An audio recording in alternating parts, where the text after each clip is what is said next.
second. As I was thinking about this topic about designing a business that delivers the life that you want, it brought me back to a moment yesterday where in our Summit Club group, and Sajad was there, and Catherine, I think you were not there this week, but I don't see anybody else on the call here. But I had this really emotional moment as I was opening up the initial question that we were going to talk about, where I thought back to 2011 in April, where I did this transformational weekend, and I did it because I was just in a very bad place. I didn't have a company at the time, and I was working for the two of the biggest assholes I've ever worked for in my life. It's the worst job situation I've ever had, and I never have a good job situation anywhere anyways. So this was like really, really bad. And I had a mentor, and he's like, you got to do this weekend, because if you don't, you're like not going to make it. And my wife's pregnant, we're going to have a baby, and I'm like non-functional. So I did this weekend, and on Friday night, they do this thing called What's at Risk. And the idea is to find the conflict. And it always works. And I'm watching them do this like 30, 40 guys, and it works. So it's on, and I won't go through the process, but on the one hand, it was, if I keep struggling and striving and trying to make this work and start a business and do all these things, I'm screwed because I'm going to be exhausted and I can't make it work. And on the other hand, if I give up and maybe try to go get a job, another job, that's going to be horrible and even worse. And I'm going to be exhausted and it's never going to work. So I'm screwed. And then they look at you and they say, would you like to find a better way? And of course, everyone says, yes, that would be nice. So the point of it is that, what does this have to do with designing a business that delivers the life you want? It's that yesterday, I had this emotional moment as I was talking about it, because I was like, I did it. I did it. I found a better way. Finally. It's not overnight. That journey started in September of 2011. And I feel like with what I'm doing here with Solopreneur Inc. is like, I got there. Not that it's this big overnight success, right? This is hard. So the tie-in to what we're going to talk about with Gabe is know the structure that you want to create. So we've got, I'm looking 3 years out and I'm thinking, okay, so why do I feel this way? Why do I feel this energy coming out? Why do I feel this sense of momentum and traction? And it's because of lots of different things. So it's not like one thing, but one piece of it, this is what we'll talk about today, because we can't talk about everything, is the structure. So I'm looking 3 years out and I'm like, that's where I'm going to be. And I got it in the P&L, cash flow analysis. I got the whole thing mapped out in my head, and I know it'll change. But the challenge is that we have to understand the options first, because there is no answer. Nobody has an answer for anybody. The business has to come out of inside you. So you got to find your own answer.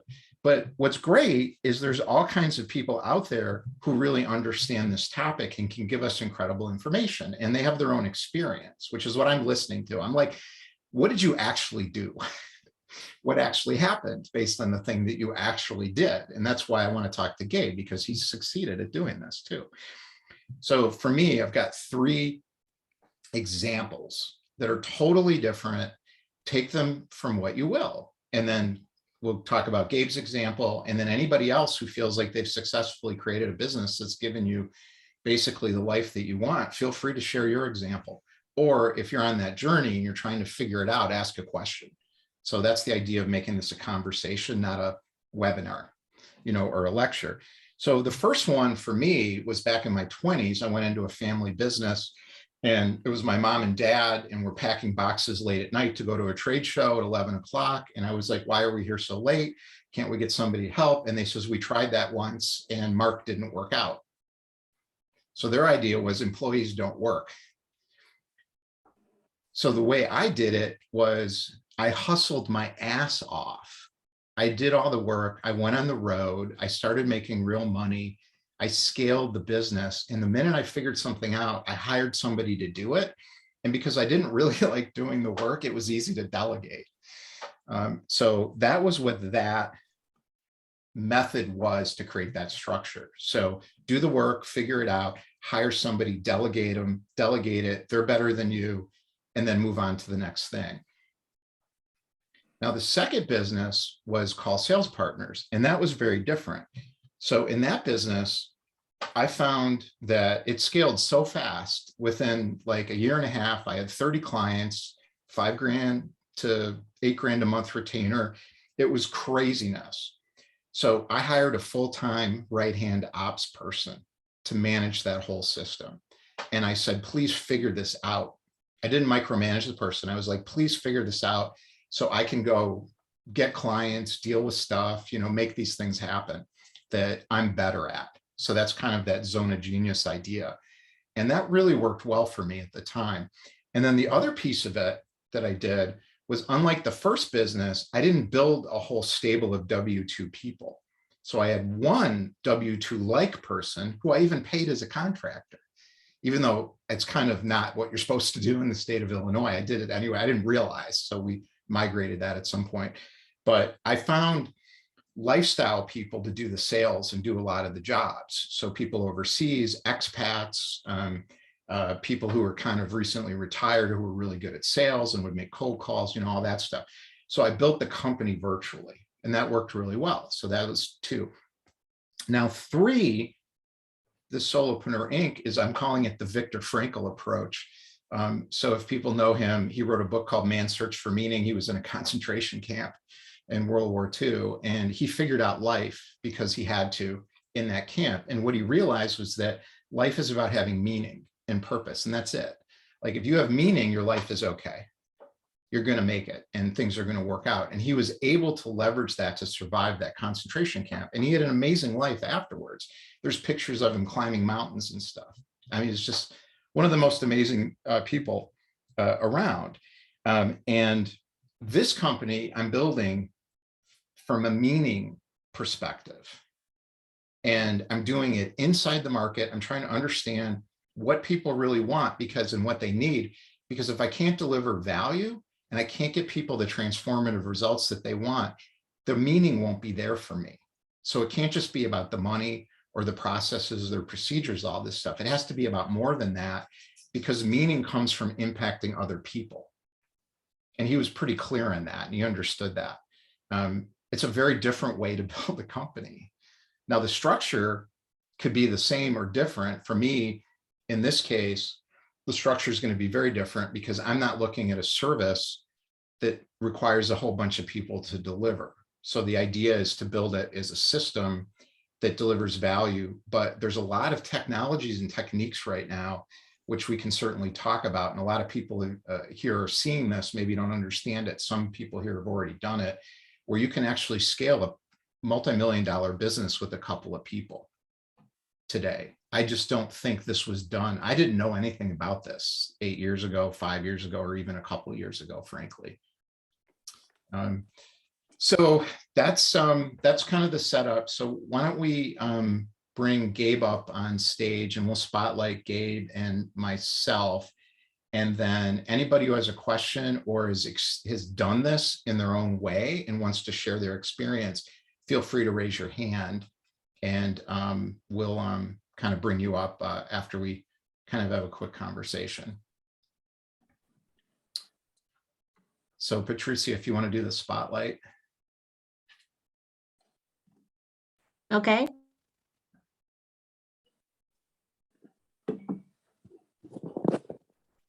Well, let's keep going. So I guess, Gabe, you want to just introduce yourself first, talk a little bit about what you're doing, and then we can discuss kind of how you got here. Sure, not a problem at all. I'm not going anywhere though until I recognize how awesome Kristen Spencer's glasses are. Those things are so freaking cool. I am a huge 10 years ago, I had to start wearing glasses. I just turned 50 here in December. I had to start wearing glasses. And so I'm like always looking for really cool glasses. And so whenever I see anybody from 2 years of age to 102, if they have cool glasses, I always ask if I can have them when they're done. So Patricia, we need a mute of everybody, please. Or is that you, Gabe? It's not me. I don't have any Okay. kids. My kids are all out of the house my Okay, 16. yeah, so we'll mute everybody. Okay, there we go. All right, go ahead. Oh, I am unmuting myself. All right. Can you hear me? Yep. Yeah. Okay. So anytime I see anybody with really cool glasses, I have to say, hey, those things are awesome. And by the way, when you're done, can I have them? I will buy those. Those things are amazing. So love those glasses. My story is probably not a whole lot different than the rest of your stories. I mean, I started in a business. I struggled and built that business over many, many years, and then started to continuously learn what was going to work and wasn't going to work, and went from there. So, Larry, I'm not quite sure how far you want me to go back, but what I could do is kind of tell a little bit of the story of how I started, what it is that I do, and then the whole idea of literally delegating almost everything to a point of working in the neighborhood of 2 to 6 hours a day in what needs to happen. So if that's all right, I'll just, I'm a tell it however you'd like. I am a financial advisor. I own and operate a very originally named company called Gabe Nelson Financial Incorporated. And I am about to celebrate my 14th anniversary of being completely independent. I went into this industry right out of college, 23 years of age, moved to a town I didn't know anybody, and just started building up a business. Tried my hand at management, realized I am a shitty manager. I apologize for the bad language. I will hold the F-bombs back. I am a terrible manager of people, and decided after trying to teach people how to be financial advisors, I was just better going and doing it myself. Long story short, I started my own what's called registered investment advisory firm August 1st of 2008. Now, I see a lot of people that are around my age, and some older, some younger. But if you remember what happened in 2008 and 2009, the stock market dropped in the neighborhood of 40 to 50%. And your accounts might have done the same. Well, financial advisors, at least the way I've always built my practice, is based on the fees are based on the assets that I'm managing. So I had this business plan that I put together, and immediately the fees went down, or the revenues went down significantly when I was trying to make this transition. I brought 2 staff people with me. They came with me to help make this transition. And so from August 1st until September 15th of 2009, I held on for dear life. I did everything I possibly could to keep the bills paid, to keep my staff paid, to survive. And September 15th of 2009, I walked in the office and I said, I need to see the 2 of you. And I let them go. And it was heart wrenching and gut wrenching. And I hated every bit of letting those 2 staff people go. But I needed to, because it was either me or it was going to be them. And well, my name was on the door. So it was time for them to move on. And I hated that feeling so much that I went 10 years of not hiring a single person. I literally built my business for the next 10 years all by myself, didn't hire anybody, didn't do anything, literally did every single piece of my business myself. And got to a point in 2018. So it would have been maybe 9 years. 2018, I had what I would call 9 to 10 years of pent up demand for delegation. And I started bringing on virtual assistants. And the virtual assistants, I tell this because it's telling to how big that demand was for delegation. Is the virtual assistant company that I hired, I said, well, I'm not sure how much work I'm going to delegate to you. Now, this is a specialist virtual assistant firm that only works with financial advisors. I said, I'll sign up for 10 to 15 hours a week. I'm sorry, 10 to 15 hours a month. And the first month I delegated 40 hours of work. And so I blew the doors off of my retainer. So then the next month I did 50 hours. And so finally had to have a phone call because my overage fees were so high with this virtual assistant company that I was paying way more in virtual assistant overage fees than I was in just my traditional. Long story short, I continued to delegate build systems like every one of you has. And a year later, put another virtual assistant on, and I divided up all of the work into what I would call front office and back office work. Front office work, I have an executive virtual assistant who handles everything from the very beginning of what I would call the sales process. Someone reaches out, wants to meet as a possibility of becoming a client or be a guest on my podcast. They handle absolutely every single step up until someone becomes a client. All of the scheduling, all of the communication, with the exception of the client meetings or the prospect meetings. Once a person becomes a client, they then get turned over to Vicky, who handles absolutely every single thing from once they become a client. And so I'm literally doing what I wanted to do, which was just talk to people every single day and do what I feel is the best use of my time. And it took me literally 10 years of getting past the pain of letting people go and then putting virtual assistants on. And in a matter of about a year and a half, I had built up the system to where front office and back office is completely taken care of. And so then all I have to do is just talk to people and deliver the value that I do, which is just talking and understanding my clients. And so now it's to a point where I just continuously keep delegating more and more and more. And I'm trying to get it to a point where I work 2 to 5 hours a day. That 2 to 5 hours a day is only spent working with clients or prospects and then having fun. Anybody that's ever read the Enneagram stuff, I am a straight 7. I think it's the 7 is the number. It has to be fun. If it's not fun, I'm not doing it. I've got this podcast that I've been doing for 2.5 years. The minute it quits being fun, the minute it goes away, I will not keep doing it if it's not fun. And so I could bore you and keep talking about all the other things that are exciting and fun.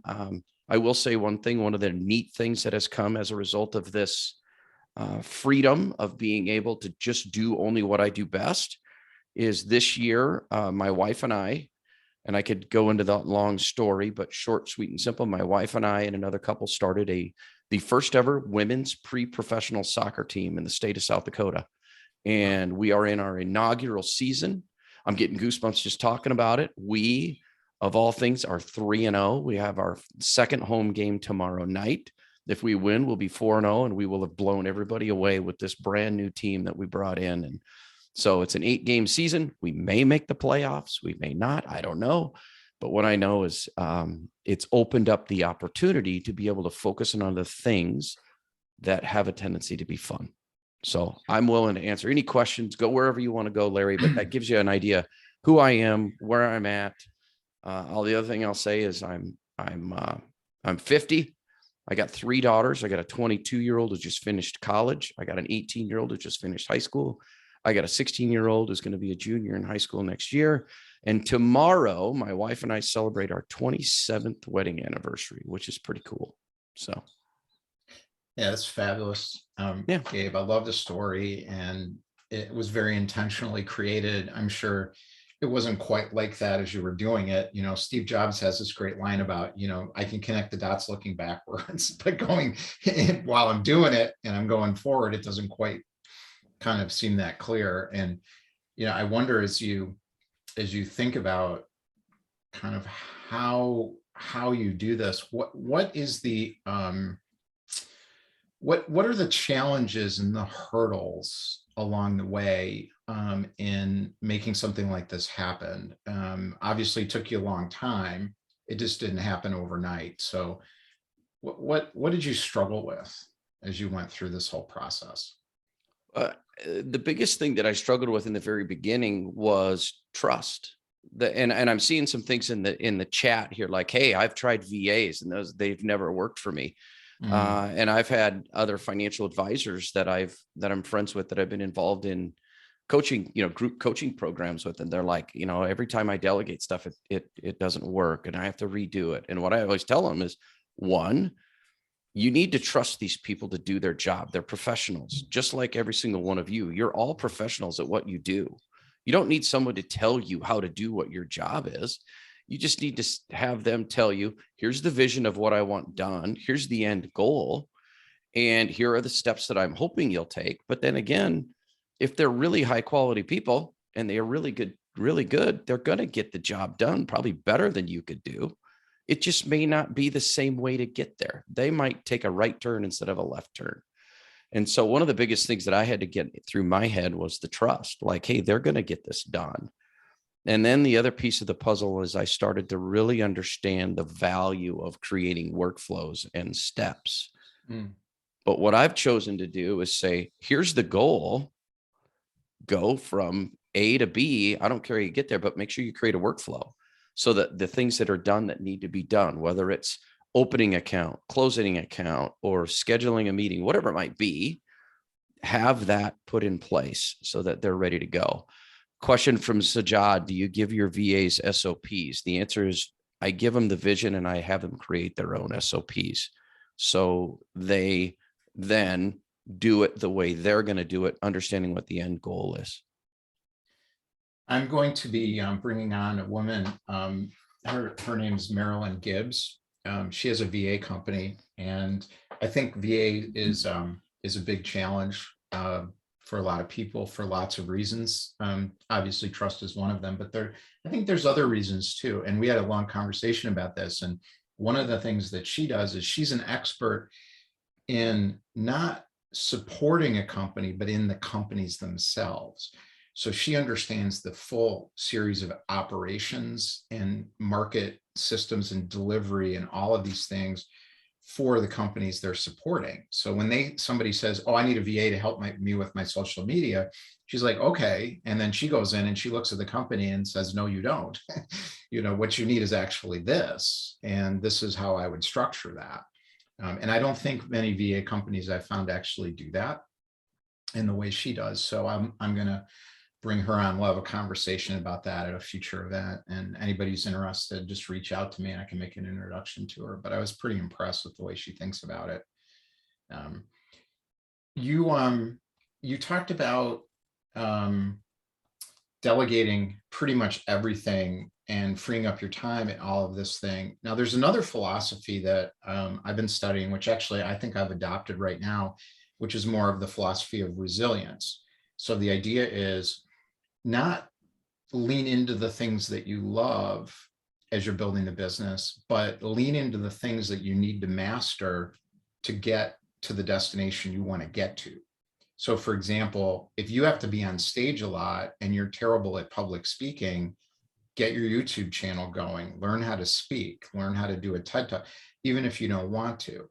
So the idea isn't just find your zone of genius and go there. It's master all of the skills that you need to master so the company works for you, even if you don't like doing those things. And those things could be LinkedIn, it could be social media, it could be marketing, it could be sales. So you don't like that stuff, but you don't delegate it out. You actually master it. And I'm curious what your thoughts are about that. Is it sort of a time thing, or I guess, what do you think about spending a lot of time on stuff that maybe you struggle with, but is necessary for the business to perform at a high level? I suppose it probably comes down to budget. I mean, in simple terms, I mean, if your budget's thin, then you might be better served taking the time to really understand that stuff and do it and work on it. If your budget is not thin and you can actually hire somebody and give them the opportunity to shine and delegate that off, then that's an opportunity that you have available to you. I will say this here. I freaking hate social media. I hate it. I think it's an absolute waste of time. I mean, that's just my opinion. That being said, I know it's important. I know I need to be out there. I don't want to do it. I have no interest in it. It's not fun. I said fun was important to me. I hired somebody to be LinkedIn as me. It literally does everything for me. And so that being said, I've hired people to do that stuff. And so, and I don't have a problem saying it, but I won't do it. And so if I know I need to do it, then I'm going to hire somebody to do it for me. Podcast editing. There's no way on God's green earth I'm going to edit a podcast. It's not going to happen. So I'm going to hire a company to edit my podcast, produce my podcast, put it out there and get it going. I'm just not going to do it. And so all of the things that I really just don't want to do, I'll find an expert to do it. And I will also take the time to do the return on investment. Is it actually going to pay off someday? Is it going to work? I'm going to put a timeline on it. I'm going to do all the things you would do with any investment. And if it works, it works. If it doesn't work, we move on and find something else. That's my philosophy. I have more, I don't have as much time that I'm willing to delegate to things that I don't do well. Yeah, delegate what you can't, won't do. There's a lot of things that I just won't do anymore that I used to do. That's just not worth my time or my brain space. And I'm going to also throw out another little piece of vulnerability. I'm like the only financial advisor that anybody will ever talk to on this call that hates spreadsheets. I freaking hate them. I will not do them. You got a spreadsheet needs to be done. I'm going to have my assistant figure that darn spreadsheet out. I just want the final thing. I'm not going to do it. So I focus on what I'm really good at, and then I just do that well. So it's interesting because I'm doing the opposite intentionally. And I think, again, it comes down to choice and what you want. So I don't like social media either. I just think it's fragmented, and, I'd rather listen to a podcast with somebody who's really smart than read somebody who writes good LinkedIn posts. Like it's just never going to be at the same level, as some of these top, content producers.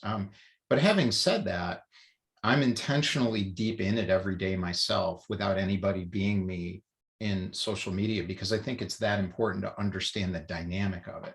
So not only that, but I'm an expert in my market because I'm in social media reading all of this stuff all day long and commenting on it. So for me, it became one of these things of, this is a skill I need to master for myself, even though I don't want to do it, so I can get where I want to get.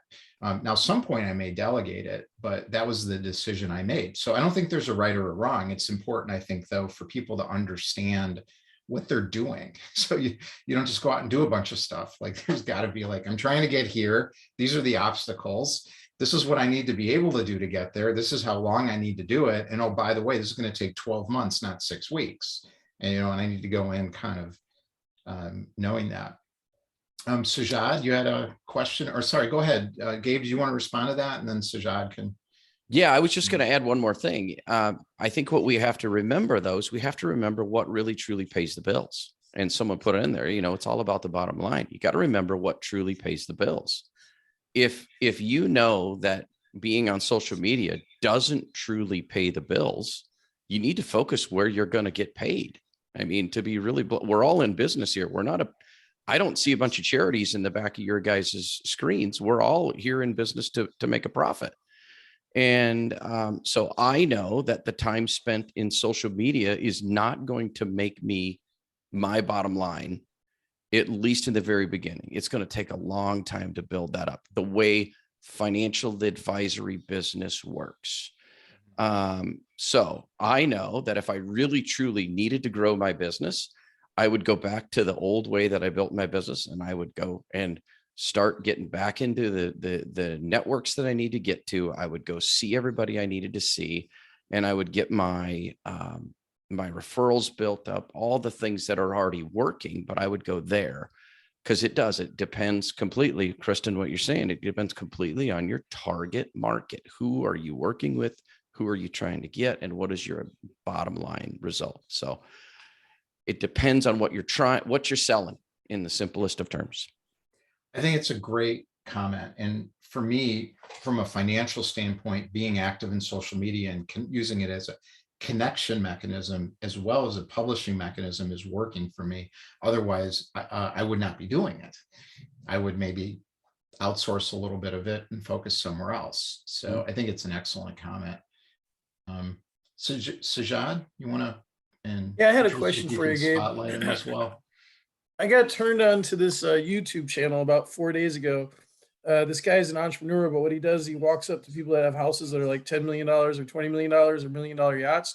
And he just walks up and he says, "Hey, how you doing? Can I talk to you for a minute?" And then asks them what they do for a living and how they got their money. It's a really cool channel.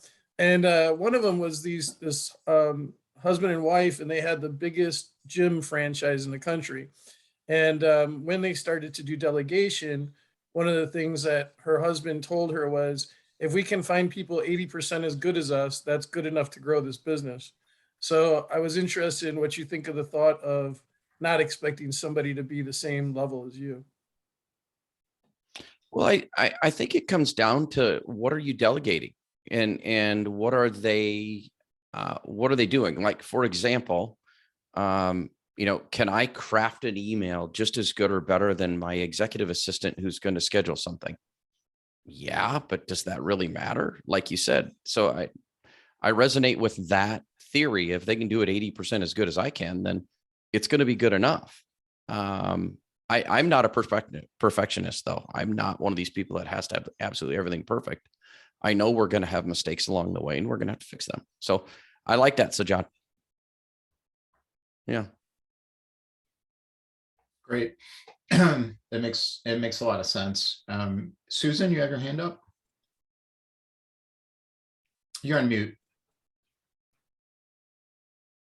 Yeah. Hi, Gabe. It's a pleasure to meet you.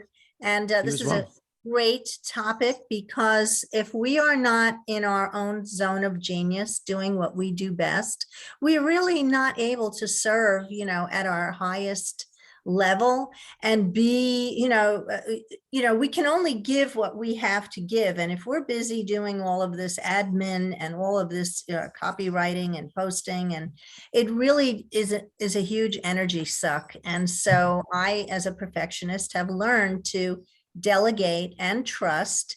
And I have 2 VAs, and I have recently hired someone who's going to be revamping all of my stuff and doing my social media posting. And I'm fine with that. And I am better able to focus, concentrate as a CFO in your pocket, as a financial person, as a business advisor. It's all, yeah, I do spreadsheets. I'm an accountant by training. However, I'm always looking at the bottom line. That was me who posted that. It's about the bottom line, and the most important bottom line is our own. As you said, we're not in business as a charity, and so we really need to take care of number one. And in order to do that, you want to offshoot, all the stuff that is really draining our focus, our energy, and at the end of the day, we really don't feel good about what we're doing. And I'm with you, Larry. And Gabe, it has to be fun. I'm a fun person. I want to be up and committed and, out there with you. And I can't be that who I am if I have to make a list of 50 items and then, whatever, slice and dice it some other way. So I'm so glad you're here today. It's a pleasure to meet you. And Larry, as usual, it's always a great conversation, and there's so much to learn from you. Thank you. Thanks, Susan. So I started studying Brandon Burchard's stuff recently, and he's against the zone of genius idea.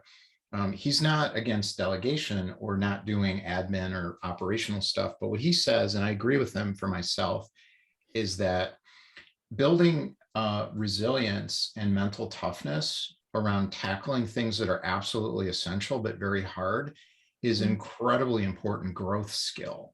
And what I'm finding is that I'm actually enjoying doing these things that I'm not necessarily, that don't come easily to me. And it's becoming a positive thing to learn how to speak on video, which I'd rather not do. Whereas with the zone of genius idea, it's like, well, don't do that then. Because if that's not your zone of genius, or you don't love it, or it's not natural, go find another way to do it. Well, the Brandon Burchard approach is, no, if you think video is going to catapult you into that next level, which I do for me, get your YouTube channel going and learn how to speak on video. And he's like, well, it took me 12 months and it was painful as hell, but now it's great and it was fun. Because you build a mental resilience muscle, which I think I've done over a lot of years, where it's not, I don't feel like I'm suffering, doing those things. So maybe that's the difference, is that nuance there between the suffering and struggling, or working tough and, into something that's hard. Yeah, I agree with you there, Larry. There is a difference. Yes, I want to Agreed. bring it up because there's so much bullshit out here, and I read this stuff sometimes. I'm just like, I want to go throttle the person because I'm like, there's a lot of nuances to what is said. It's like, you see this a lot with the manifestation crowd, which, I love all that stuff. I think it's great. The Napoleon Hill books and law of attraction, and all that stuff's true, but you still got to do the work. People leave that part out. So I'm going to manifest $25,000 to come into my bank account. I saw a guy who did a TikTok on that. And I was just like, oh my God, you got to be kidding me. So Jeff, you had your hand up, and then I don't know if Randy or Catherine did next, but Jeff, why don't you go? Yeah, I just wanted to share my recent experience. Gabe and Larry, I think I agree with both of you. Up until recently, I was doing everything myself, whether it's web design, social media, everything else. I've kind of made a pivot with my business, and now there's so many things that I can see that need doing. I have to rank them in terms of importance. And if it's not at the top of the list, it needs delegation. And that's just the way it is. And at some point, once I knock a bunch of stuff off this list, maybe I'll get back to the point where I can start doing this stuff myself again. But it's just a matter of, you have 24 hours a day. How are you going to use that time? Yeah. And I don't do administration work related to this event. If I had to manage the process for this event, it would be a total disaster, and I'd probably stop doing it because it would hurt me rather than help me. So it's like, you're right. I mean, there's certain things where you just got to say, like, that is a rock in my shoe. I got to remove right away. Hey, Randy, how are you? I'm good. How about you, Larry? Enjoying this. So I just wanted to comment about something that you said. As someone who's been very athletic all my life, learning how to ski was a horrible experience. Learning how to play golf, learning to be and being able to continue to be good at golf is a very trying experience. But I love both sports. I don't ski anymore because of knees, but once I got to a level of competency, they became something that I loved. And I think that's true in business too. We find that there's things that we don't know about or don't understand until we become good enough at them. We can't really know that we would enjoy them. And so I think, to your point, Larry, that challenging ourselves to learn new things, whether it be social media or whatever it is, or being on video, you may find that actually you really enjoy it once you've developed enough of a skill set to actually be good at it, Yeah. And so I would encourage everybody to do that. And I think the insight that has come to me from listening to everybody today is realizing that it's almost, we call this solopreneurs, but really what we're talking about here is we're not really solopreneurs. Ultimately, we have to involve other people. It's very hard to be successful all by yourself. And I think that's probably the thing that I've learned most from the experience of partaking in your programs and stuff is how important it is to involve others in what we do, and to just try and make sure that they and we are doing what we do best, right? And that's sort of the secret behind it all. Anyway, my comments for the day. Yeah, that's great. And that's why we're calling it Solopreneur Inc. So this is what I've noticed as well, is that you've got, we think about corporate campus analogy, going to a university is where, putting our kind of products together and bringing people through them. And it doesn't work to do it by yourself. That is really kind of the core, I think, of a lot of what I'm doing. And I think entrepreneurs have a place to go. They have incubators and people who help you figure out how to do your Series A, Series B exit. It's like an industry. Business owners have it too. There's all these family business councils and peer groups and Vistage groups and all this stuff. But I don't think the solopreneurs do in the same way. So people like me and a lot of people on this call who are like entrepreneurs, but we're not trying to build a product to sell it. We're trying to build a business so we can have the life that we want. But I don't really see a really strong kind of offering That's what's motivating me with this. And there's other people doing it, of course, what I'm doing, but I think there needs to be more of it because there's a gap in the market. Catherine? Yes, I just wanted to thank you, Larry, and thank you, Gabe, and really thank everybody, because it is a collaborative, you know, presentation that we're having here. And I agree with what everybody is saying, because it's creating really what, you know, what lights you up, right? And what works for you. And that's what creates the heart and the brain coherence, and, you know, just raises the vibration. You know, there's so many ways for everybody to raise their vibration, and that's how it actually works. So I love talking about the heart and brain coherence, and I love learning from everybody. So thank you so much. Yeah, thanks, Catherine. Hey, Kristen. Hello, friends. First, I just want to say, Gabe, thank you so much for the comment on my glasses. I also love them, but I've just gotten brave enough to like start wearing them full time. And Larry, thank you so much for your kind video that you sent me. I like when I saw it, I was like, Larry is my kind of person, 100%. So, and I also want to shout out to Izzy, because he's the one who's like, Kristen, you have to join this group like right now.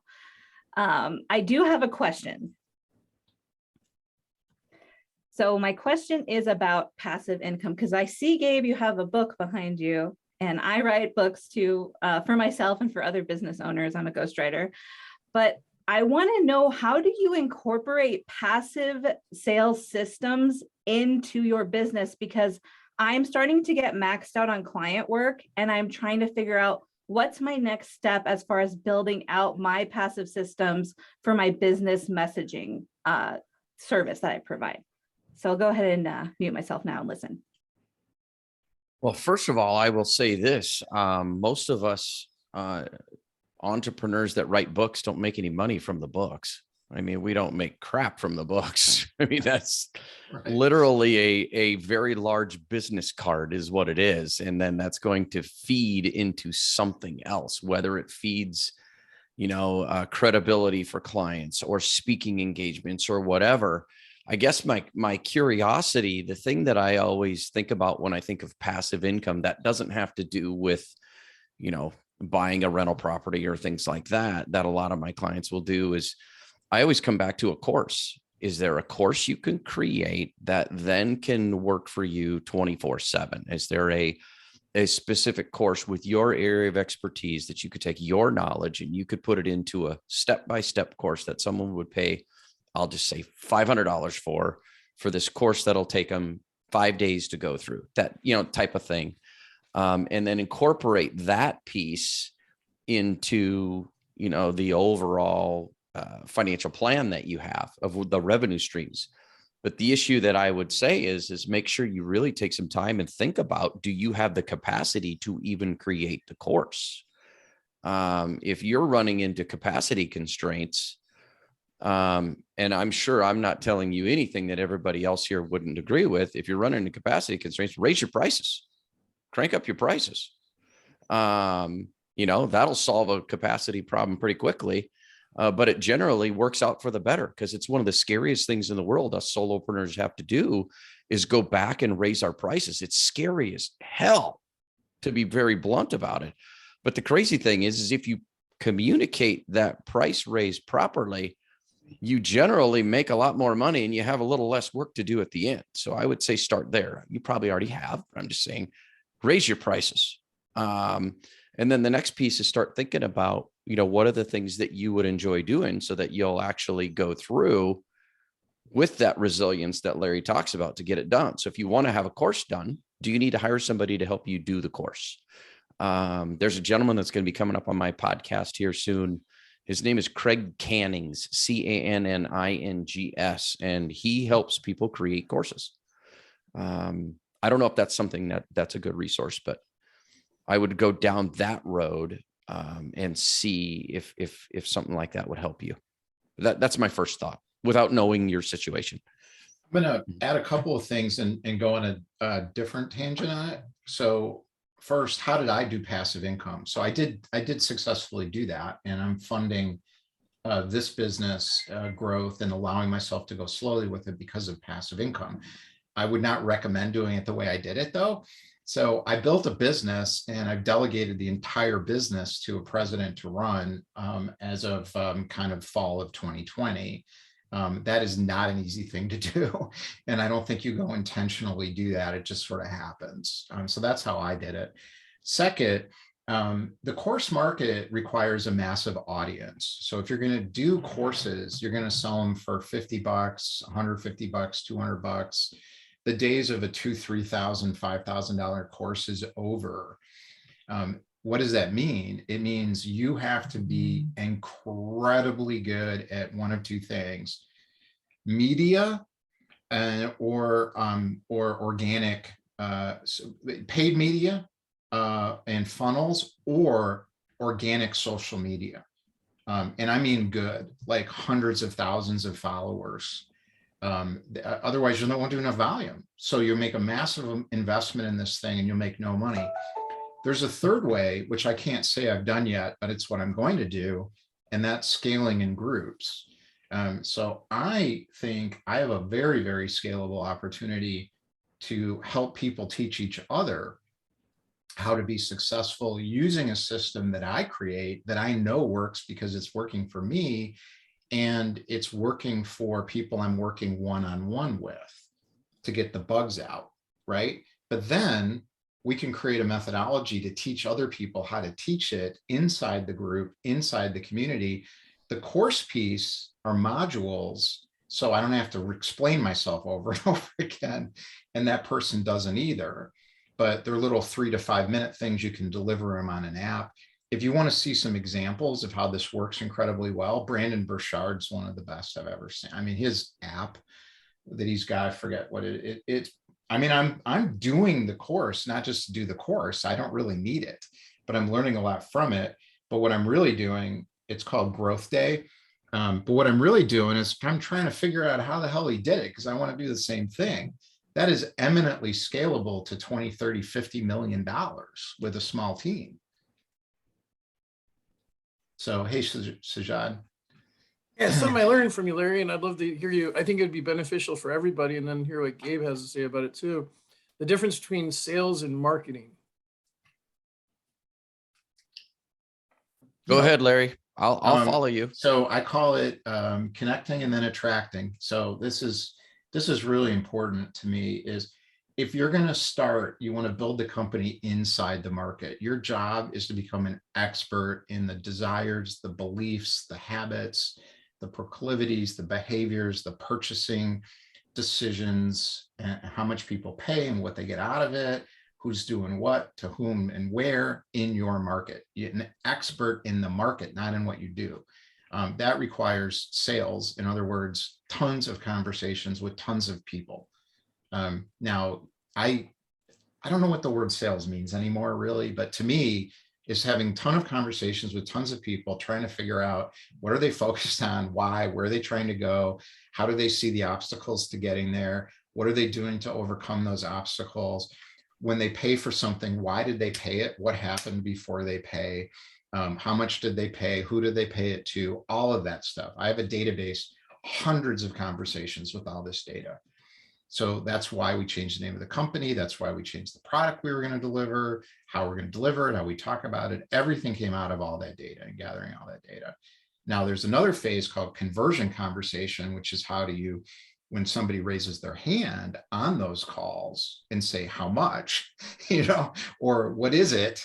Now you're in a sales conversation in a different way. And there's a whole methodology that I've learned from some really good people that I like a lot and that I've developed for myself. Sajad's great at it too. I call it a conversion conversation. He calls it a pitch. There's, but there's ways of doing that. You got to be able to do that stuff, period. That's phase one. Phase two, and I'm doing it now in phase one, is you build your archetypes, what your brand archetype is, you understand your positioning, you understand the desire of the market, you understand the content philosophies and strategies you want, the social media channels you want to be in, and you start doing it, even if it's bad. You just do it, but don't think it's going to get you anywhere. But then a year later, if you've been doing this every day, it can explode. Being on other people's podcasts. That's what I'm doing, right? I bring Gabe on as a guest. I'm going on his show in November. I've got like 10, 15 people lined up like this. They come on here. I go on their thing. We do stuff together. I got people who are competitors. I don't care. I go on their thing. They come on my thing. We raise all the boats. I would say that's, if you want to call that marketing, that's marketing. But to me, I don't think you can scale a company without a brand, without being good in social media, without positioning, without attracting people, without content. I think you're just going to get a little small with 5 clients or whatever. But for some people, that's all they want. So then why bother with the rest of this stuff? Just find a way to make sure you always have 5 clients, right? So John, I'd love to tell you I know more than that, but I don't. I'm just keep it simple. I mean, sales, I saw it earlier as a conversation. It's literally helping people understand what kind of value you provide, but it all starts with the conversations. Like, why are we here? Why are you? Nobody ever wakes up in the morning and calls a financial advisor. I mean, there's always a problem that needs to be solved. And so I always need to know what's going on before we go there. And so marketing, I'm still trying to figure out marketing.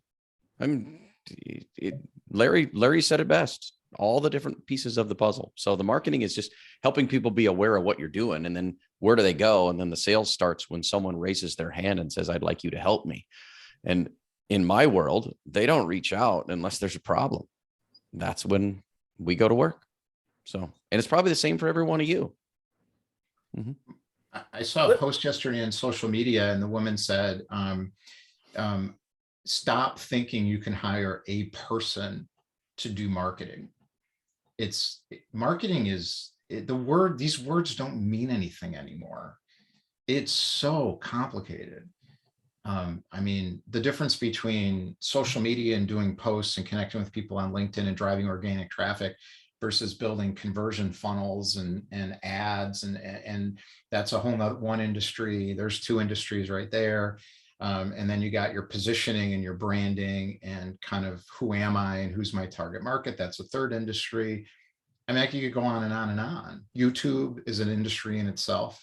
You want to have a YouTube channel. Making an event like this is marketing, right? Doing an event like this is a whole nother industry. It's really complicated. So to me, you got to figure out the ones that will get you where you want to go and pick a couple, and that's it. And really, to me, master them yourself, but then bring people in to fill all the gaps. Yeah, my understanding, Gabe, of what Larry taught me, I think it was a couple of weeks ago, was sales is I'm out doing sales, right? I sell a lot, but I'm out doing sales. Marketing is what somebody put in the post there. I think GFF did. It's where this is what I got from what Larry told me. It's getting the people to come to you. So like that, what GFF said, getting the right message out there so those people see the message and then come to you. So you're not out doing sales. The sales are basically coming to you. Mm-hmm. I think that's the classic inbound, outbound. Yep. They call it inbound, outbound. So, but we all talk differently about it, right? So the terms are confusing. All right, we got like 3 more minutes. I'm going to keep the line open for another 30 minutes for anybody who wants to stay, and we'll just break out into small group networking. Anybody else have a question or a comment, advice, wisdom, or whatever for the group? I just like to throw something out. I'm always looking for guests for my podcast. My podcast is called Solopreneur Money. I love having solopreneurs come on my podcast, share their wisdom. And my whole purpose and goal of having a guest on my podcast is make you sound like a rock star so that one of my listeners raises their hand and says, hey, can you help me? So if you would like to be a guest, go to my podcast website. It's called solopreneurmoney.com. There's a section on there as be a guest. I don't remember exactly what it looks like, but there's a section in there. Click on be a guest, fill out your contact form. Make sure you put something in there that says, I was on the Solopreneur Inc. thing, and then my team will get you lined in. My process, I'll keep it as simple as I can. I do a podcast strategy call so I can understand what our topic is going to be, so you understand the process of how everything works. We then schedule your interview down the road. I always ask you for 2 hours, but I never use 2 hours for the interview. And we go through the interview and then you get put into my production lineup. I'm booked all the way through the end of the year, but that's okay. I need content for next year. So long story short, I'm always looking for guests. I can't guarantee you that you'll be on, but let's talk about it. I would love to have you on so I can help promote you. My goal is to promote you. And I'll add one thing to it is if you want to start being guests on podcasts and doing all these things, have a market point of view. So I have a process for it. It's pretty simple. What's the big change in the world that everybody knows about? What is the conventional wisdom about that change that's wrong? How do you see things differently? And why will your way be different and better for people who get it, like you get it? What's the impact of getting it and the transformation if you get it and stop doing the conventional wisdom, and be able to tell that in a story format? And that helps a lot with people saying, oh, I really want you on my podcast. Yeah.